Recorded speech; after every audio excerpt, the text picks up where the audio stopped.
Bu tel sistemini quran yoldaşlar indi ümumiyyətlə biz bütün videolarda ümumi məlumat verməyə çalışırıq da. Məsələn, Tərtərdə də bir bağ qurur. O demək deyil ki, biz nə işləməlidir, gəlsin ona ofisdə məlumat verək. Açıq aydın video qarşısında da məlumatları veririk. Burada əsasən nəyə diqqət yetirsinlər ki, bundan maddiyyatdan biraz dala çəkilib sonra başına problemlər gəlməsin dediyimiz məsələ.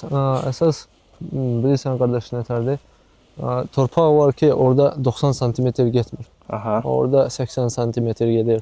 Elə yer var ki, etmiş. Mənim özüm olub ki, bu illəri birinci bağı eləmişəm.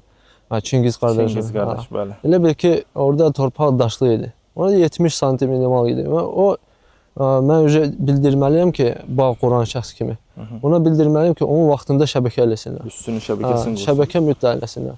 Beləncə, yağıntı çox düşüb və düzən yerlərdə də elə onu nəzərə almaq lazımdır. Şəbəkəndə bu bağa da lazımdır. Lap 90 sm olsa da torpaq plantaj olduğundan çökmə verə bilər. Bəli. Əylə bilər biraz. Onu bir ildən sonra gəlib yenə dibini döyüb baxmaq lazımdır. Nəzarət. Şəbəkə olsa, o ona əl vurmaq lazım deyil.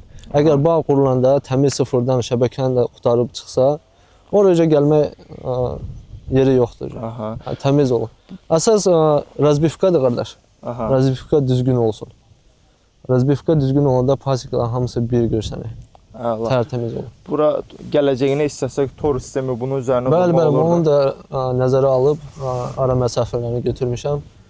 Tor sistemi də hesablamışıq. Əgərlər Zaur qardaş bağın yiyəsi istəsə, onun da problem yox, təhlil edə bilərik. Aha, əla.